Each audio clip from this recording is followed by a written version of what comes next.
안녕하세요. 저는 고등학교 아들을 둔 40대 후반 여자입니다. 저희 아들은 공부를 꽤나 잘해서 외국어 고등학교로 진학을 했는데요. 제가 사는 지역과 좀 떨어져 있어서 원래는 기숙사 생활을 하기로 했다가 제가 아들 사는 지역으로 이사 오게 되면서 아들과 둘이 살고 있죠. 남편은 어디 갔느냐고요? 저는 작년에 이혼하고 더 이상 남편이란 존재가 없습니다. 저 혼자 돈 벌면서 아이 뒷바라지하고 그렇게 살고 있어요. 보통 이혼하고 나면 남편이 벌어오는 월급이 없어지는 거니 경제력 때문에 고민하시는 분들이 많잖아요. 그런데 저 같은 경우는 사실 남편이 있으나 없으나 똑같고 저 혼자서도 얼마든지 저와 아이들을 건사할 수 있습니다. 오히려 결혼 생활 내내 돈 까먹는 남편 때문에 제가 더 고생하며 살아왔죠. 제가 30이고 남편은 26일 때 저희는 결혼을 했습니다. 제가 4살 연상이었죠. 저는 그맘때 한 물류 회사에서 직원으로 일을 하고 있었는데 남편은 그 회사의 아르바이트생이었습니다. 제가 하는 일 중엔 아르바이트생 관리도 있었기 때문에 알바생인 남편과는 자주 보고 대화도 많이 나누며 친하게 지냈어요. 남편은 2년제 대학을 졸업하고 한 회사에 취업해서 일하다가 소방 공무원 준비를 하겠다며 회사를 그만뒀다고 했습니다. 그 뒤로 줄곧 공무원 시험 준비를 했지만 계속 떨어졌고 그나마 있던 돈도 다 쓰게 되었대요. 그래서 급하게 저희 회사 물류센터에서 아르바이트를 시작한 것이었죠. 인상이 서글서글 잘 웃는 편이었고 말도 재밌게 잘했어요. 저한테도 김대리님, 김대리님 하면서 부침성 있게 잘 굴었죠. 그렇게 점차 친해지게 되었고 점심 식사도 같이 하거나 회사 퇴근 후에도 한 번씩 개인적인 연락도 했었습니다. 회사 밖에서는 저한테 누나라고 부르면서 친근하게 잘 대했거든요. 그때는 이성적인 감정이라기보다 편한 누나 동생 같은 마음이 더 컸어요. 그리고 저도 그 동생에게 마음이 좀 가는 부분이 있었습니다. 왜냐면 저도 원래 하고 싶은 일이 있었는데 집안 형편 때문에 못하고 바로 취업을 한 케이스였는데요. 고등학교 졸업하고부터 바로 아르바이트하고 여지껏 안 해본 아르바이트가 없을 정도로 나름 고생을 좀 해봤습니다. 몸으로 하는 고생은 괜찮은데 앞으로도 이렇게 돈에 허덕이며 사는 건 아닌가 싶어서 많이 불안하고 힘들기도 했어요. 그 동생 역시 공무원 시험에도 계속 떨어지고 확실하지 않은 미래 때문에 불안과 고민이 많아 보였죠. 밝아 보이는 겉모습과 달리 불안과 고민이 많다는 걸 알았기에 예전에 제 모습이 떠오르기도 하고 마음에 걸리기도 했던 것 같습니다. 그래서 제가 먼저 밥을 사줄 때도 많았고 한 번씩 술을 사줄 때도 있었어요. 그러던 어느 날 그 동생이 저한테 고백을 하는 겁니다. 제가 좋고 사귀고 싶다고요. 저는 좀 놀라기도 했지만 그 고백이 그리 싫지는 않았습니다.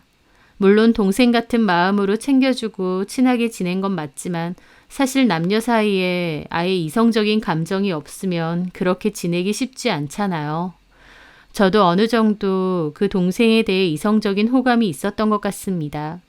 다만 제 나이가 그때 이미 30살이었고 그 동생이랑 제가 나이 차이가 4살이나 나는 데에다 또 무엇보다 그 동생은 제대로 된 직장도 없는 상황이잖아요. 그래서 그냥 아는 누나 동생 사이 정도로만 지내자며 고백을 거절했죠. 내 나이가 30인데 이제 남자를 만나려면 결혼까지 생각하고 만나야 한다. 그냥 어렸을 때처럼 불장난식으로 가볍게 누군가를 만나긴 힘들다라고요. 그런데 그 동생은 제 거절을 기분 나빠하면서 자기랑 결혼까지 생각하면서 진지하게 만나면 되지 왜 불장난이라고 말하냐 하더라고요. 혹시 자기가 직장이 없어서 결혼까진 힘들 것 같아서 그런 거냐면서요. 저는 제대로 대답을 못했는데 그 동생 하는 말이 그럼 소방공무원 시험 준비를 그만두고 당장 회사 알아보고 취업할 거랍니다. 자기가 일반 회사에 취업하면 그때는 자기랑 결혼할 생각도 하겠느냐 묻더라고요. 저는 그렇다고 했는데 그 동생은 그날부로 바로 공무원 시험은 때려쳤다고 했습니다. 그리고 틈틈이 이력서를 넣으며 취업할 회사를 알아보기 시작했어요. 그러다가 어느 작은 중소기업에 취업을 하게 되었죠. 그 회사는 워낙 작은 회사라 버는 월급으로만 치면 저희 회사 물류센터에서 알바하는 거랑 별반 다를 것도 없었습니다. 하지만 저를 위해서 공무원 시험을 바로 포기하고 취업을 했다고 생각하니 저에 대한 마음이 그렇게 컸나 싶기도 하고 또 그 동생이 남자답게 느껴지기도 했어요. 그래서 저도 마음의 문을 열고 사귀기로 했습니다. 사실 나중에야 알게 된 거지만 그 동생은 제가 아니더라도 진즉에 공무원 시험은 때려치우려고 했더라고요. 해도 어차피 안 되는 것 같으니 그냥 때려치우려고 했는데 겸사겸사 저한테는 마치 저 때문에 그만두는 것처럼 하면서 그만둔 거죠. 그것도 이제 와서 생각해보면 참 어이없긴 한데 하여튼 그때 당시에는 그 동생이 저에 대한 진심이 꽤나 큰 줄 알았습니다. 어쨌든 저희는 교제를 시작했고 1년 정도 잘 만났어요. 그 동생은 제 남친이 되었죠. 남친도 회사를 다니는 거긴 하지만 월급이 많이 적은 편이었고 또 회사 자체가 좀 불안정하기도 했습니다. 서로 형편도 그닥 좋지 않았고 모아둔 돈도 많지는 않은 상태였는데 그럼에도 남친은 저한테 불쑥 결혼하자고 하더라고요. 저도 30 넘어가니 집에서 결혼 안 할 거냐 은근한 압박이 있었고 또 남자친구를 좋아했으니까 결혼하고 싶은 마음도 있었어요. 하지만 저는 꽤나 현실적인 사람인데요. 남친의 회사가 자꾸 불안정한 데다 월급도 신통치 않았고 또 시댁 형편도 그렇게 좋지 않았습니다.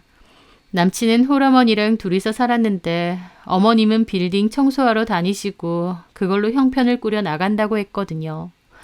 남친은 요즘 말로 소위 흙수저였고 그건 저도 마찬가지였습니다.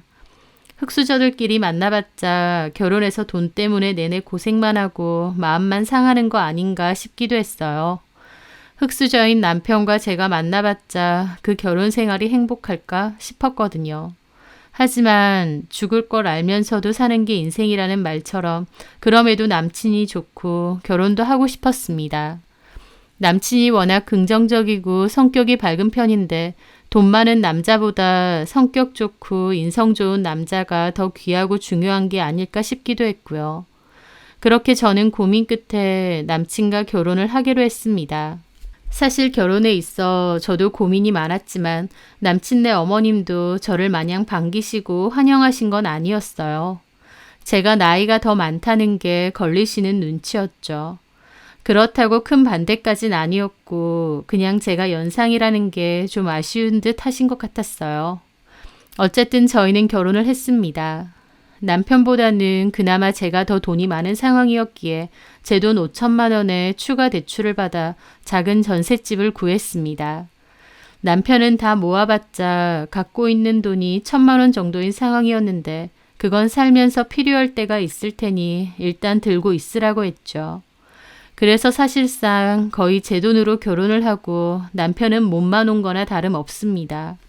저희는 결혼식도 조촐하게 했고 신혼여행도 제주도로 짧게 다녀왔습니다. 넉넉지는 않은 형편이었음에도 그래도 초반엔 마냥 행복했어요. 결혼하고 초반 2년까지가 가장 행복했던 때가 아닌가 싶습니다. 그런데 2년 정도 지나갔을 무렵 남편네 회사는 부도 위기에 처했어요. 그 전부터 월급을 밀리거나 문제가 많다는 건 알고 있었는데 결국 부도 위기가 온 거죠. 남편과 같이 일하던 직원들은 하나둘 다른 직장을 찾아보면서 진작에 이직 준비를 한다고 했습니다. 회사가 아예 망해서 오갈 데가 없어지기 전에 그 전에 갈 곳을 찾아야 했죠. 그런데 남편은 이직 준비를 하지 않았어요. 대신 타일 시공 일을 해보겠다더군요. 건너 아는 사람이 타일 시공하는 일을 하는데 그게 돈이 잘 된다고 하면서요. 자기는 물류센터에서도 일해보고 나름 몸쓰는 아르바이트도 꽤 해봤으니 그 일도 잘할 수 있을 거라고 장담했습니다. 그러면서 그 일을 하는 지인이 돈을 얼마나 잘 버는 줄 아느냐며 자기도 그렇게 돈을 잘 벌 거라고 호언장담을 하더라고요. 저는 그렇게 하라고 했습니다. 회사는 이미 부도 위기라서 망하기 직전이고 타일 시공 같은 전문 기술이 있으면 두고두고 더 나을 것 같더라고요. 남편은 아는 지인에게 타일 일을 배우기 위해서 조수로 따라다닌다고 했습니다. 대신 일을 빨리 배우는 조건으로 하되 조수로 일하는 것도 무보수로 일을 하기로 했다더군요. 남편 말로는 그냥 조수로 시작해서 생짜로 배우면 1년 정도는 배워야 되는데 자기는 돈을 안 받는 대신 반년 정도 짧게 바짝 배우고 바로 독립을 할 거랍니다. 반년이나 무보수로 일을 따라다녀야 된다는 게 좀 그랬지만 그래도 빨리 독립할 수 있다는 남편 말에 잘해보라며 응원했죠. 그렇게 남편은 그 지인을 따라다니며 조수로 일을 했는데 말은 반년 안에 충분히 가르쳐주고 독립시켜준다고 해놓고 7개월, 8개월 시간이 계속 흘러도 독립은 안 시켜줬습니다. 당연히 보수도 안 줬고요. 제가 언제 독립시켜줄 건지 몇 번 물어보라고도 했는데 남편은 직접적으로 물어보기가 그렇다며 곤란해 하더라고요. 친한 지인도 아니고 한 달이 건너서 아는 사람이라서 더 그런 것 같기도 하고요. 하여튼 그러다가 거의 1년 가까이 다 돼서야 독립을 시켜주긴 했습니다. 거금 들여서 장비도 다 샀고요. 그런데 독립만 하면 뭐 하나요? 일거리가 있어야 되는데요. 보통은 일 가르쳐준 사람이 일거리를 따와서 도와준대요. 그런데 그 일 가르쳐준 지인은 그맘때 허리를 크게 다쳐서 디스크 수술을 해야 한다고 본인은 일을 당분간 쉴 거라고 했습니다. 남편은 독립은 했지만 마땅한 일거리를 찾기가 쉽지 않았죠. 생각 같아선 공사 중인 아파트 현장이라도 돌아다니면서 적극적으로 일거리를 따냈으면 좋겠는데 남편은 그 지인만 믿고 기다리면서 그렇게 열심히 찾아보지도 않았습니다. 그러다가 겨우 한 군데 일거리를 따냈는데요. 그마저도 출근을 제때제때 하지 않고 툭하면 지각을 해서 그 작업 반장한테 찍혔답니다. 그래서 결국 내일부턴 나오지 말라는 소리를 들었다고 하더라고요. 그 얘기를 듣는 저는 억장이 무너졌죠. 왜냐면 남편은 타일 기술 배우는 기간, 일거리 찾는 기간 등을 다 합치면 거의 1년 반 가까이를 무보수로 놀았거든요. 그 기간 동안 오로지 제 수입으로만 의존해서 살았던 거죠. 그래도 나중에 일 본격적으로 시작하면 괜찮겠거니 기다렸는데 정작 일을 다 배우고 나서도 제대로 일도 안 하고 돈도 못 벌어오고 있었으니까요. 저는 그맘때 임신도 해서 아이도 출산해야 했는데 남편이 제대로 자리를 못 잡으니 고민이 더 컸습니다. 출산 직전까지도 회사를 다녀야 했고요. 남편이 제대로 돈을 벌어오지 못하고 자리도 못 잡고 있으니 하루하루가 속이 타들어 가는데도 남편은 막연하게 그 지인 허리가 나으면 일거리를 소개해 줄 거라고 좀 기다리라고만 했습니다. 그 후 저도 아이 출산 때문에 육아휴직을 썼어요. 그때 당시에는 육아휴직이 흔하던 때가 아니었고 육아휴직을 쓰면 엄청 눈치도 많이 주던 때였습니다. 오래 자리를 비우면 영영 제 자리를 뺏길 때였죠. 그래서 저는 아이 낳고 2달 만에 출근을 했습니다. 갓난아이인 저희 아들은 친정 엄마 손에 맡기고요. 산후조리도 제대로 못하고 바로 다시 일을 시작했는데 남편은 그때까지도 제대로 돈을 벌어오지 않고 있었어요. 설상가상으로 그 일 가르쳐준 지인은 아예 다른 먼 지역으로 내려간다고 하더라고요. 제 남편 보고 따라올 거면 따라오라고 했다는데 어떻게 가겠나요? 결국 남편은 실컷 타일 일은 배워놓고 제대로 써먹어 보지도 못하고 쫑을 냈습니다. 그 후 저의 설득으로 한 회사에 취업을 했어요. 그런데 남편은 그 회사를 3달도 안 다니고 그만뒀습니다. 회사가 너무 별로고 오래 다녀봤자 미래가 없을 것 같대요. 저한테는 제대로 상의도 않고 그만뒀고 취업보다는 사업을 좀 하고 싶다고 했습니다. 그러면서 뜬금없이 만화방 사업을 하겠대요. 목 좋은 곳이 헐값으로 나왔다면서요. 요즘 누가 만화방 같은 데 가느냐고 말렸는데 남편은 요즘 만화방은 옛날 만화방과 다르다며 가보면 젊은 손님도 많고 식사까지 할 수 있다면서 괜찮은 사업이라고 하더군요. 그래서 결국 그나마 남아있던 돈 다 털고 대출까지 받아서 만화방을 시작했습니다. 저는 그맘때 회사 다니고 아이 돌본다고 너무 바빴고 시간 나면 틈틈이 부업까지 했습니다. 물건을 떼와다가 팔았죠. 제 딴에는 한 푼이라도 더 벌어보려고 한 건데 남편은 제가 밤에 잠도 안 자고 일하고 있으면 궁상 좀 그만 떨라고 하더라고요. 내가 그나마 궁상이라도 떨어서 이렇게 세 식구 먹고 사는 건데 저렇게 말하니 어이가 없었죠. 남편의 만화방 사업은 초반에는 나쁘지 않았습니다. 손님도 많고 꽤 매출도 좋길래 금방 대출 갚고 자리 잡아서 돈도 좀 벌겠구나 희망을 가졌어요. 하지만 시간이 좀 흐르고 나니 만화방 사업도 신통치 않았습니다. 반짝하고 잘 됐던 게 1년 정도 갔던 것 같아요. 그 후로는 매출이 지지부진해졌죠. 규모는 좀 있는 편이어서 월세가 꽤 들어갔는데 매출은 그만큼 잘 안 나왔어요. 어느 시점부터인가 운영을 할수록 적자가 되더군요. 차라리 운영을 안 하는 게 더 나은 상황이 되었고 결국 1년 정도를 더 어거지로 끌고 가다가 문을 닫게 되었습니다. 또 빚만 남기게 된 거죠.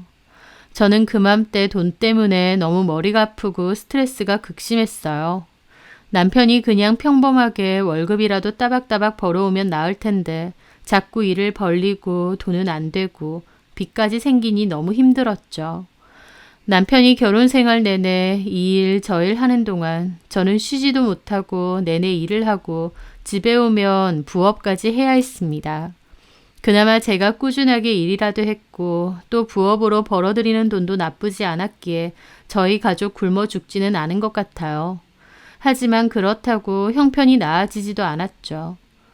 결혼 생활 10년쯤 되었을 때 제 주변 친구들은 전세 생활 청산하고 아파트 장만하거나 살림이 더 나아지고 있었는데요. 저는 그대로였습니다. 깨진 항아리에 물 붓는 것처럼 더 나아지기는커녕 더 안 좋아지고 있었죠. 그럴 수밖에 없는 게 아이는 점차 커가고 들어갈 돈은 더 늘어가는데 남편은 그 사이에 자리도 못 잡고 계속 돈만 까먹고 있었으니까요. 그나마 제가 악착같이 아끼고 회사일 뿐만 아니라 잠 아껴가며 부업까지도 열심히 해서 생활도 유지가 되고 빚도 조금씩 갚아나가고 있었어요. 남편이 능력이 없으니 저는 더 억척스러워질 수밖에 없었습니다. 남편은 저보고 궁상 맞고 억척스럽다고 하는데 제 상황이 그럴 수밖에 없었어요. 저는 짠순이 소리 들을 만큼 이것저것 많이 아꼈습니다. 냉장고 정리도 수시로 하면서 식재료 버리지 않게끔 하고 옷도 어지간해선 새로 사는 법이 없었어요. 새 옷을 사는 일이 있더라도 차라리 아이 옷을 사주면 사줬지 제 옷은 거의 안 샀습니다. 아는 언니가 안 입는다는 옷을 제가 받아서 입은 적도 많고요. 미용실도 다이소에서 커트가위 하나 사서 제가 숱 정리하고 묶고 다녔습니다. 미용실 비용까지 아끼려고요. 화장품도 공짜로 주는 샘플을 모아뒀다가 주로 많이 쓰고 또 아는 언니가 잘 안 쓰는 색조 화장품 있다고 하면 저 달라고 해서 썼어요. 외식은 거의 안 했고 집에서도 간단하게 밑반찬으로만 식사를 주로 했습니다. 수입이 적다 보니 쓰는 돈을 악착같이 줄일 수밖에 없었어요. 저도 친구들 만나서 밥도 쏘고 싶고 백화점 가서 쇼핑도 하고 싶었습니다. 하지만 그럴 여유가 없었기에 친구들도 언젠가부터 잘은 안 보게 되었어요. 만나서 돈 쓰는 것 자체가 큰 부담이었거든요. 그런 게 한 번씩 현타도 왔죠. 악착같이 아끼고 사는데 제 형편은 조금도 나아지지 않았으니까요. 그럼에도 억지로라도 행복하다는 생각을 하고 살았습니다. 삶이 팍팍할수록 더 행복할 거리를 찾아내고 되뇌었던 것 같아요. 가장 큰 행복은 저희 아들이었습니다. 학원도 변변찮게 못 보내주고 어릴 때부터 책도 거의 주변에서 얻어다가 줬는데도 아들은 머리가 똑똑했고 공부를 꽤 잘했습니다. 한글도 금방 떼고 혼자서 책도 많이 읽었어요. 초등학교 들어가고부턴 공부에 두각을 나타냈습니다. 부모가 특별히 뒷바라지도 안 해주는데 알아서 공부하고 착하게 잘 커주니 너무 고맙고 기특했죠. 한편으론 부모로서 너무 뒷바라지를 못 해줘서 미안하기도 했고요. 그렇게 착하고 똑똑하게 커주는 아들도 고맙고 비록 사업 날리고 제대로 돈도 못 벌어오는 남편이지만 뭐든 해보려고 하는 그 마음도 고맙고 워낙 가정적인 성격이라 저랑 사이좋게 지내는 것도 고맙다고 생각했습니다. 또 시어머님에게도 고마운 마음을 많이 가지려고 했습니다. 제가 일한다고 늘 바쁘다 보니 반찬 같은 거 일부러 만들어서 갖다 주시고 저 피곤하다고 연락도 잘 안 하셨거든요. 그런 배려들도 다 감사했습니다. 오히려 삶이 팍팍하고 힘들수록 감사하다는 생각을 많이 하려고 했던 것 같습니다. 정신승리라면 정신승리일 수도 있겠지만 그렇게라도 해야 제 삶이 덜 우울할 것 같았거든요. 그래서 저는 팍팍한 삶 속에서도 늘 웃고 미소를 지으며 씩씩하게 살아가려 했습니다. 좋은 생각을 하면 좋은 일이 생긴다는 말처럼 저희 아이가 중학생일 때쯤 저희 집 형편도 조금씩 피기 시작했습니다. 그때 남편은 아는 형네 가게에서 배달 일을 했었는데요. 아는 형네 부부가 운영하는 작은 식당이었는데 규모는 작지만 배달 전문 식당으로 배달 수입이 높은 곳이었습니다. 남편은 도무지 취업도 안 되고 할 수 있는 일도 마땅치 않아서 집에서 놀고 먹다가 그 형의 도움으로 배달 일을 시작하게 된 거죠. 임시 방편으로 다른 곳 취업하기 전까지만 일을 하겠다고 해서 시작한 건데 생각보다 배달 일이 적성에 잘 맞는지 오래 일을 했습니다. 저도 남편이 돈을 따박따박 벌어오니 숨통이 그나마 튀기 시작했죠. 그러던 어느 날 그 형네 부부가 집안 사정으로 그 가게를 접는다고 했습니다. 그러면서 가게를 내놓는다고 하는데 남편이 자기가 하고 싶다고 하더군요. 이전에 만화방 사업을 제대로 날려 먹었기 때문에 저는 사업이라면 진절머리를 치거든요. 그래서 당연히 안 된다고 했죠. 그런데 남편은 저번 만화방은 아무것도 모르고 무턱대고 했었지만 이건 자기가 2년 정도 일하면서 가게 돌아가는 사정을 다 알지 않냐고 잘할 수 있다고 하는 겁니다. 이미 장사가 잘 되는 곳이고 그 형네 부부가 레시피도 다 넘긴다고 했대요. 이건 안 하는 게 바보라고 하면서요. 남편의 설득에 저도 고민이 많았죠. 좋은 기회 같기도 했지만 또 망하면 어쩌나 걱정도 됐어요. 하지만 그 가게가 문을 닫으면 남편 일할 곳도 마땅치 않을 테고 또 마냥 집에서 노는 것보다 뭐라도 하는 편이 더 나을 것 같기도 했습니다. 하지만 한다고 해도 가장 큰 문제는 역시 자금이었어요. 그전 대출도 갚고 있었기 때문에 제 부담이 굉장히 컸죠. 사정이 여의치 않아서 결국 어머님이 아는 분에게 돈을 빌려서 자금을 대주셨어요. 남편은 그 돈으로 그 가게를 맡아서 하게 되었죠. 원래 장사가 잘 되던 곳이었기에 남편이 맡아서 해도 꾸준하게 잘 되었습니다. 이번에도 망하면 어쩌나 걱정했던 우려와는 달리 남편이 가게를 맡고 1년 만에 대출금 상환도 다 하게 되었습니다. 그리고 그 후부터는 돈을 모으기 시작했죠.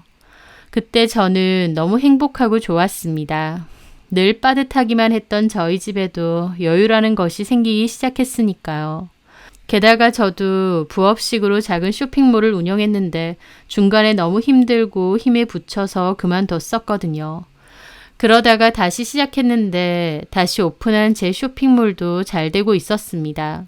나중에는 월급보다도 부업에서 나오는 소득이 더 커질 정도였죠.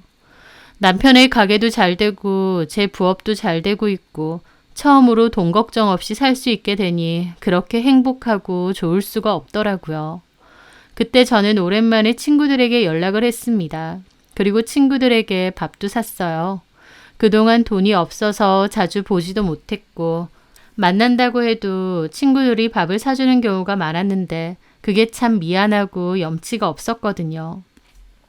그때 친구들에게 크게 한턱 쐈고 친구들도 저를 축하해 주더라고요. 그중 친한 친구 하나는 눈물을 글썽이기도 했습니다.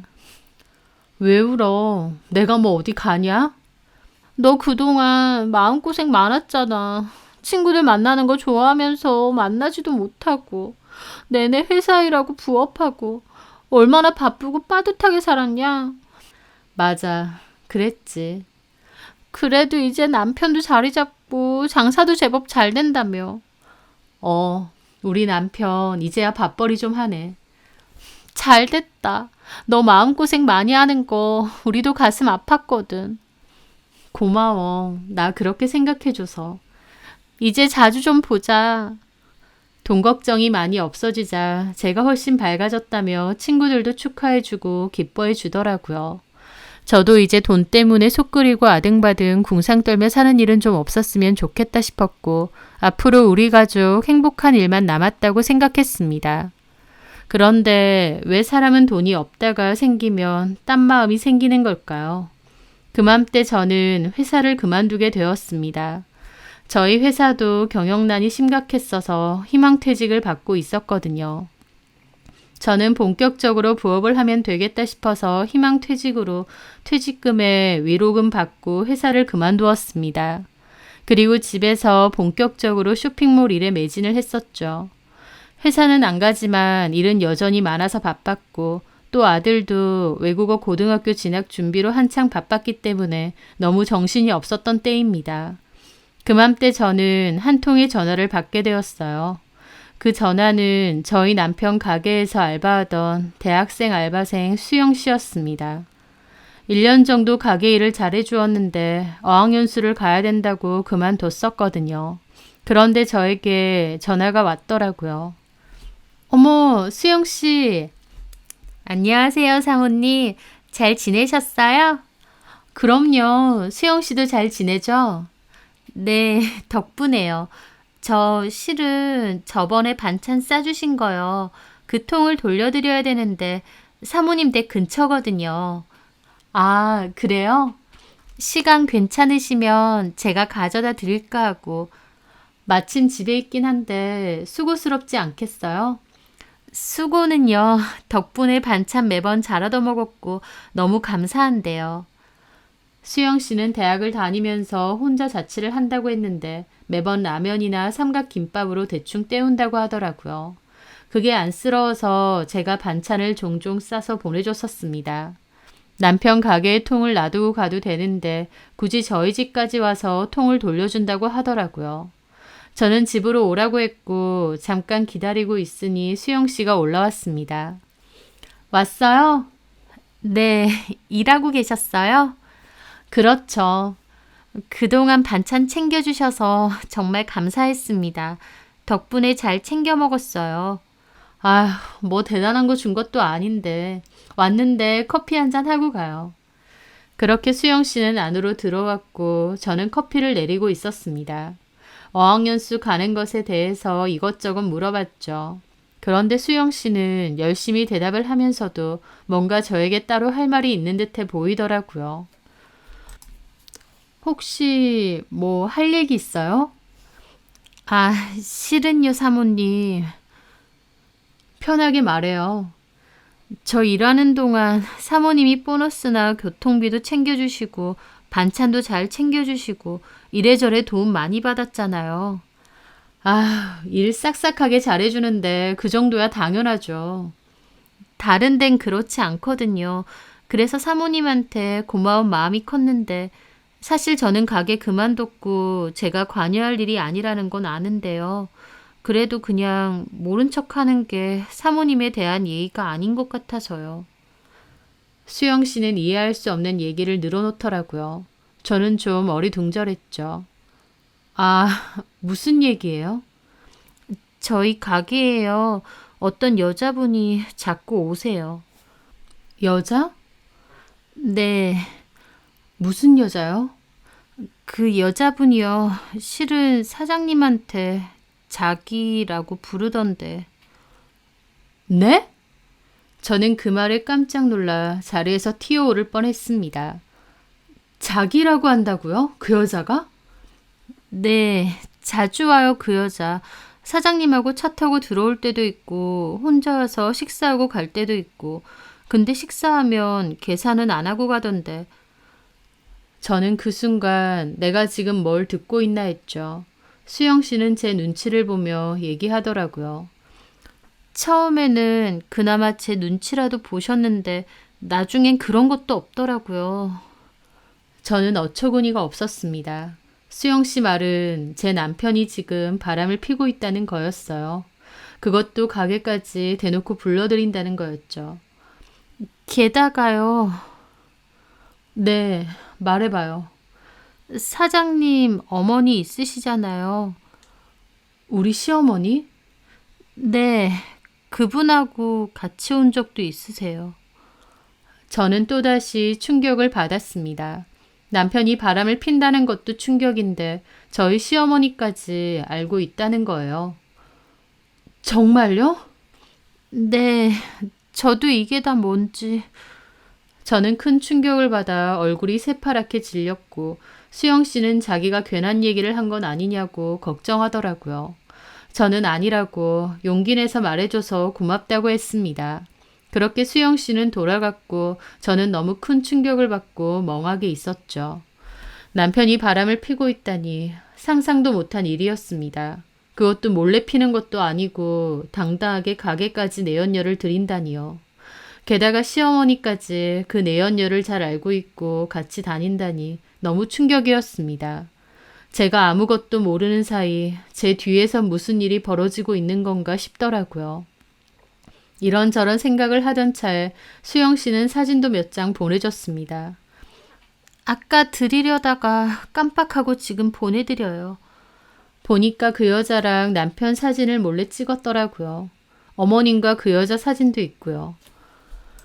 수영 씨가 저를 위해서 몰래 사진을 찍었다 생각하니 고맙기도 하면서 너무 어처구니 없는 상황이라 기막히기도 했습니다. 저는 고맙다고 내가 잘 해결하겠다고 그랬죠. 그날 밤 저는 남편에게 그 사진을 보여줬습니다. 남편도 그 사진을 보더니 놀라더라고요. 이게 다 뭐야? 이 여자 누구야? 이게 어디서 났어? 그게 중요해? 수영이가 줬어? 그게 중요하냐고. 이 여자 누구야? 이 여자 아주 대놓고 가게에 드나든다며. 어머님도 이 여자를 아신다며. 남편은 꿀먹은 벙어리라도 됐냐 아무 말도 않더군요. 당신 이 여자랑 바람 피는 거지. 사진 보니까 엄청 어려 보이던데. 도대체 어디서 만났어? 도대체 왜 가게에 데리고 왔어? 저는 속이 타들어가서 물어보는데 남편은 아무런 대답도 않는 겁니다. 환장하겠더라고요. 무슨 말이라도 해. 이게 무슨 짓인데. 저기 영선아. 뭐?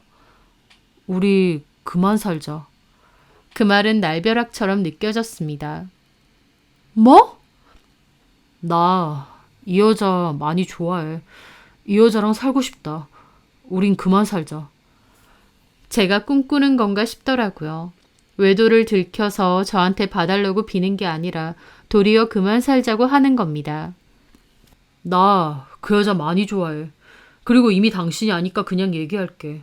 우리 어머니도 만났어. 어머니도 많이 좋아하셔. 당신이나 어머님이나 머리가 어떻게 된 거 아니야?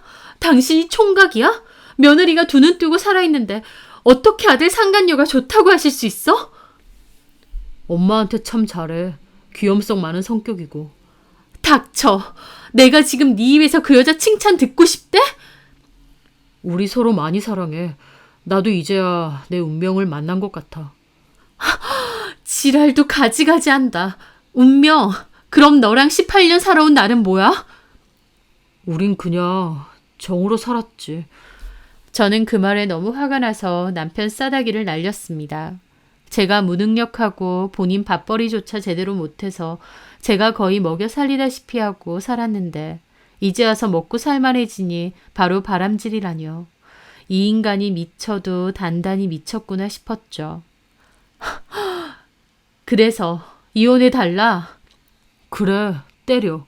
때리고 싶으면 실컷 때리고 이혼만 해줘. 뭐가 이렇게 당당해? 그래서 가게에도 대놓고 드나들게 한 거구나. 알바생이 보든 말든. 너 진짜 너무한다. 여태까지 제대로 일도 안 하는 너를 내가 다 먹여 살렸어. 그건 고마워. 고마운데 솔직히 당신이 가장으로 살아온 것 때문에 나도 너무 기죽고 힘들었어. 집에서 놀아놓고 뭘 힘들어? 봐, 이런 식으로 말하잖아. 내가 마냥 놀았냐? 뭐라도 해보려고 하는데 잘 안 된 거고. 그러니까 내가 그거 다 기다려준 거잖아. 그런데 사람을 이렇게 뒤통수를 쳐?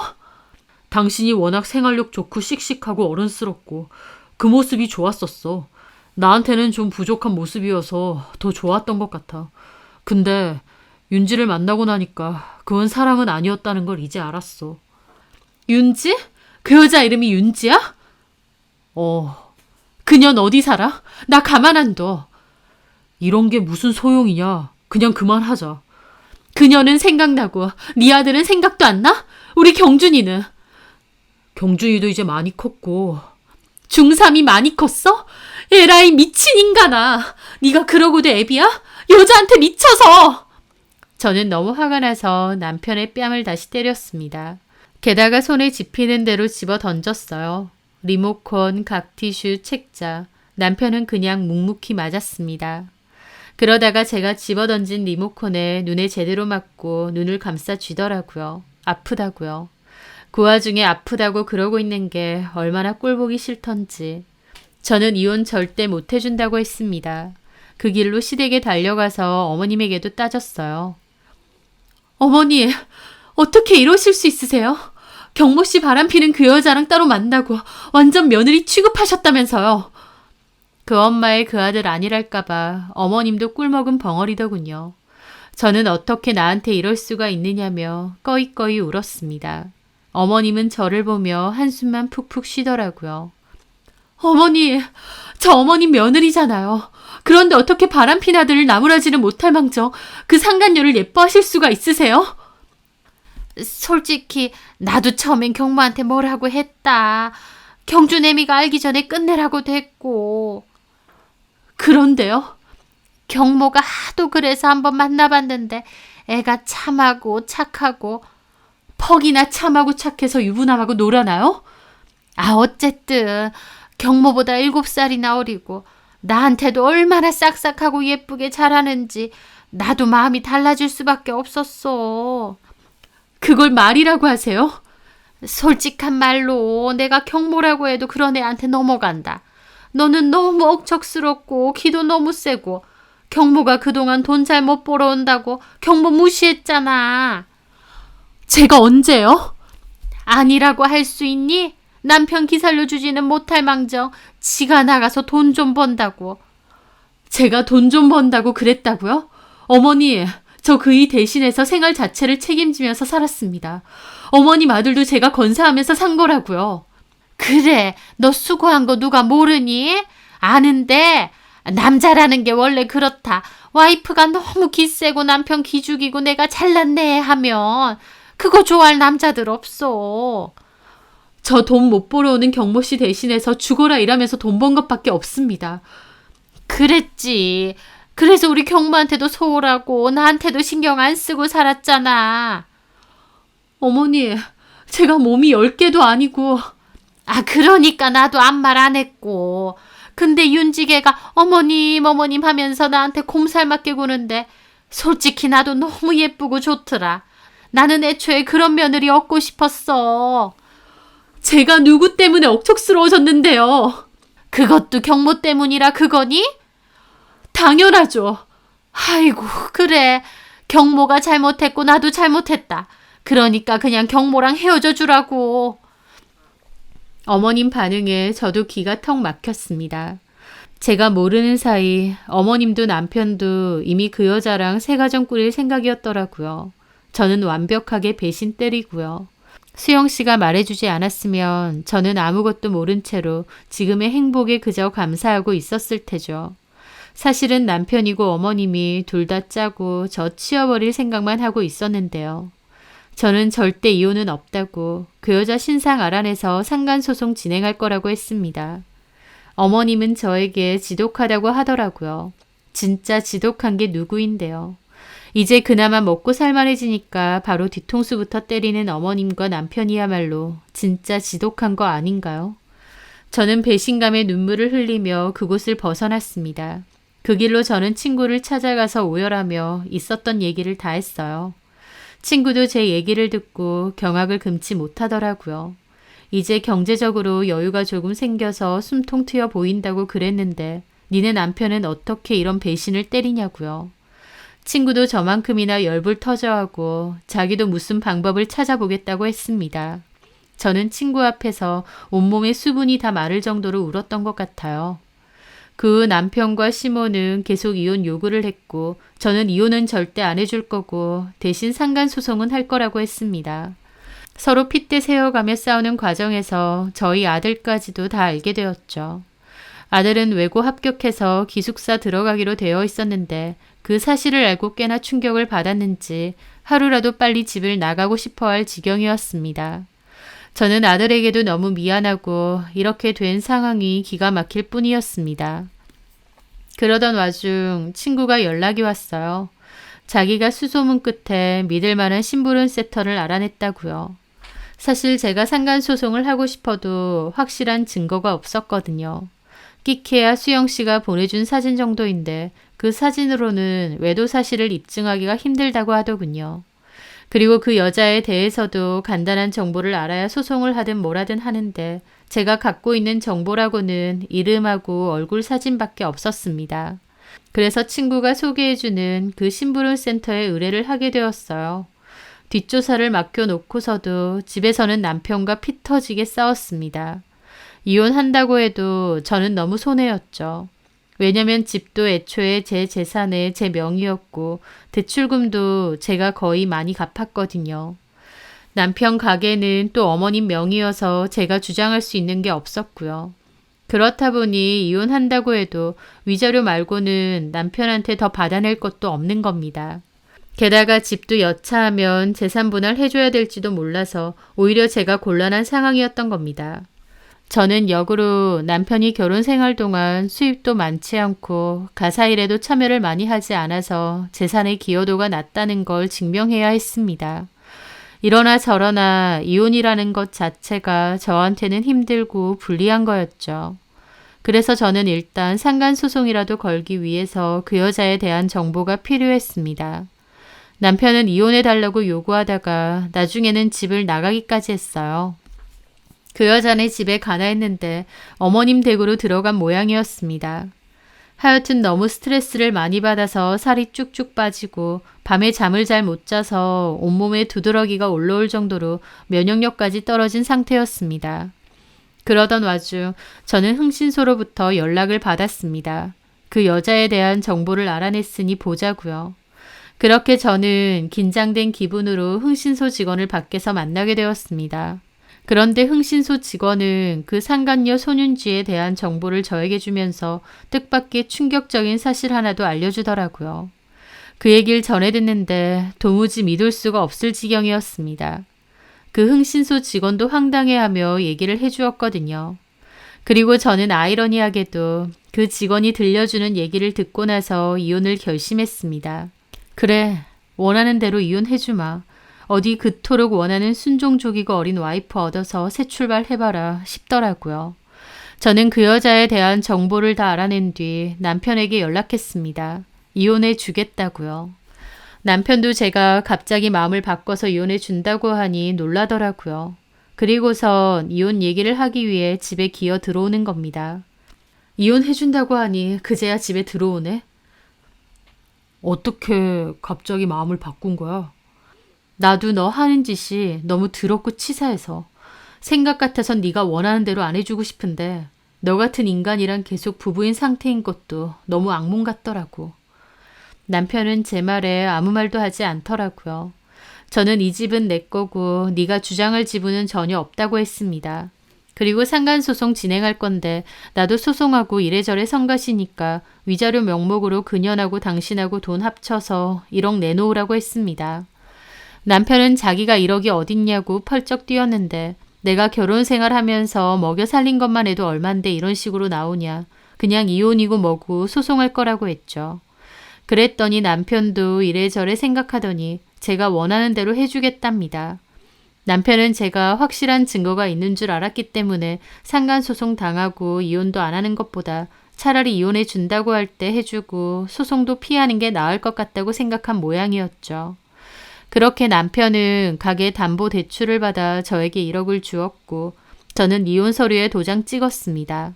긴 결혼 생활과 제가 했던 고생에 비하면 터무니없이 적은 돈이었겠지만 저도 쓰레기 같은 남편놈과 시어머니 그리고 그 상간녀 때문에 계속 속 끓이고 골치 아프고 싶지 않았어요. 차라리 이혼하고 남남으로 사는 게 속은 더 시원할 것 같았죠. 그렇게 남편과 저는 협의 이혼으로 빠르게 끝을 냈습니다. 아들은 당연히 저와 같이 산다고 했어요. 그때 아들은 타 지역의 외국어 고등학교 진학 후 기숙사 생활을 하기로 했는데요. 저는 아들이 사는 지역으로 이사를 가기로 했고 그 다음 학기부터는 기숙사 생활 정리하고 저랑 같이 살기로 했죠. 저는 어차피 집에서 하는 부업을 했기 때문에 거주지를 옮겨도 상관이 없었거든요. 그렇게 저는 이혼 서류 정리와 동시에 집을 급매로 내놓고 팔았습니다. 그리고 그 돈으로 아들 학교 근처에 집을 구했고 이사갈 준비를 했죠. 협의 이혼으로 진행하다 보니 상당히 빠르게 이혼이 마무리되었습니다. 그렇게 이사를 가기 전날 저는 전남편 가게를 찾아갔어요. 갑자기 제가 가게에 찾아가니 놀라더라고요. 어쩐 일이야? 그 손윤지랑 오늘도 만나기로 했니? 오늘은 일이 있어서 안 보기로 했는데. 나랑 끝났으니까 이제 그 여자랑 결혼할 거야? 그런 걸 왜 물어? 남편은 눈치를 힐끗 보더라고요. 그냥 이제 다 끝났으니까 허심탄회하게 말할 수도 있잖아. 어머님이 뭐라더라? 나는 너무 억척스럽고 기가 셌다고 순종적이고 어린 며느리를 얻고 싶었다고 그러셨지? 저기 경준 엄마, 우리 이제 다 끝난 사이잖아. 서류도 다 끝났고 줄 거 다 줬고. 근데 여기 와서 이런 얘기 하는 이유가 뭐야? 맞아. 우리 아무 사이도 아니지 이제. 근데 나 여기 뜨기 전에 마지막으로 선물 하나 주려고. 그래서 왔어. 앞으로는 다시 볼 일 없을 거야. 저는 서류 봉투 하나를 올려놨습니다. 이게 뭐야? 직접 봐. 내가 이혼을 하기로 마음먹은 이유가 여기 있으니까. 남편은 심각한 얼굴로 그 서류 봉투를 집더라고요. 그러더니 그 안에 있던 사진들을 꺼내보았습니다. 그러더니 눈이 휘둥그레지더라고요. 이게 다 뭐야? 뭐긴 뭐야. 그 순종적이고 어린 손윤지의 진짜 모습이지. 그 서류 봉투 안에는 손윤지의 남편과 아이 사진이 있었습니다. 네, 손윤지는 유부녀였어요. 이미 가정이 있는데 미혼으로 속이고 남편을 만났던 거죠. 게다가 그 사진 말고 다른 사진도 있었습니다. 바로 남편 말고도 다른 남자를 만나고 있는 사진이었죠. 이건 또 뭐야? 남자들 얼굴이 다르지? 그럴 수밖에 없지. 손윤지 내가 알아보니까 만나는 남자가 여럿이더라고. 뭐? 너도 혹시 그 여자 오픈 채팅인가 뭔가 그걸로 만났니? 제 말에 남편은 대답을 못했습니다. 맞나 보네. 그 여자 유부녀인 거 속이고 그런 거 하면서 남자들 만나고 다니고 용돈 받고 그러는 여자래. 너도 그 여자한테 꽤나 용돈 쥐어줬지? 어디서 만났나 했더니. 윤지가 오픈 채팅은 처음이라고 했는데. 그 말을 믿어? 순진한 거야, 멍청한 거야. 그 여자 남편하고 애는 내팽개치고 남자들 만나고 다니면서 돈이나 뜯고 그런 여자야. 당신은 그 여자의 어장 속에 있는 수많은 물고기 중 한 마리일 뿐이고. 그런데도 뭐? 진정한 사랑? 새 와이프? 아주 웃기지도 않는다. 손윤지는 애초에 당신을 그렇게 생각한 적도 없을걸? 그냥 용돈 잘 주고 만만한 어장 속 남자일 뿐이겠지. 남편은 큰 충격을 받고 다리에 힘이 풀렸는지 털썩 주저앉았습니다. 얼굴이 새하얗게 질려서 말이죠. 저는 그 꼬라지를 보는데 꼴 좋다 생각하며 자리에서 일어났어요. 그리고 나가기 전 그 말도 해줬죠. 참, 그 여자 남편한테도 알렸어. 자기 와이프가 어쩌고 다니는지는 알아야 될 것 같아서. 당신 가게도 알려줬어. 뭐? 남편 눈이 다시 휘둥그레졌습니다. 여기 오기 전에 전화했으니까 좀 있으면 곧 들이닥칠 수도 있겠네. 그 남자랑도 잘 얘기해봐. 손윤지가 네 운명의 상대니까 그 남자한테 이혼해달라고 하던지. 여길 알려주면 어떡해? 하면서 남편은 얼굴이 사색이 돼서는 손윤지에게 전화를 걸더라고요. 하지만 손윤지는 받지도 않는 것 같았습니다. 저는 코웃음 치고 그곳을 빠져나오는데 제 차에 올라타려고 보니까 마침 차 한 대가 급하게 도착해서 남편 가게 앞에 서더라고요. 그리고는 어떤 남자가 화가 머리끝까지 난 상태로 남편 가게 안으로 들어갔습니다. 아마 손윤지의 남편인 것 같더라고요. 안에서 큰 소리가 났고 남편은 자기는 몰랐다 속았다 어쩌고 하는 소리가 들렸습니다. 저는 아주 꽃이다 생각하며 그곳을 벗어났죠. 그 후 대강 들어보니 남편은 손윤지가 유부녀인 줄 꿈에도 몰랐다고 우겨서 상간소송은 피한 것 같았습니다.